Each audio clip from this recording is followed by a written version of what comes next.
ఆ కొండ కాదు. కొండలు ఎవరు? పర్వతం అంత ఎత్తు ఎవరైనా ఉన్నారా? ఉన్నారులే, ఒక ఎత్తు అయినా గది చెప్పుకుంటారైనా అస్తమానం. అంత ఎత్తు ఉన్నారు, అది కాదు.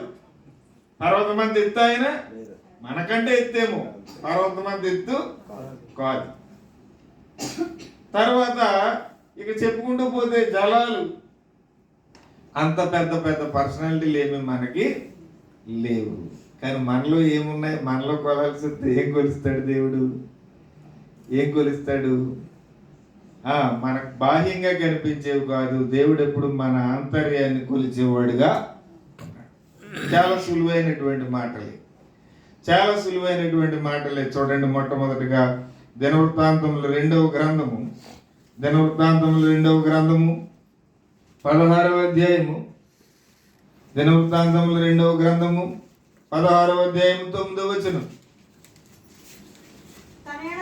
తన ఎడల యథార్థ హృదయము గలవారిని బలపరచుటకై యెహోవా కనుదృష్టి లోకమందంతటా సంచారము చేయుచున్నది. చూడండి ప్రియులారా, దేవుని యొక్క లేఖనాలు సెలవిస్తున్నటువంటి మాట ఏమనగా, తన ఎడల యథార్థ హృదయం గలవారిని బలపరచడానికి దేవుని కనుదృష్టి లోకమంతటా సంచారము చేయుచున్నది. అనగా దీన్ని బట్టి మనం అర్థం చేసుకోవచ్చు, దేవుడు మన జీవితాలను కొలవాల్సి వస్తే దేన్ని కొలుస్తాడు దేవుడు అని అంటే, మన హృదయాన్ని కొలుస్తాడు, మన హృదయాంతరంగాల్ని కొలుస్తాడు.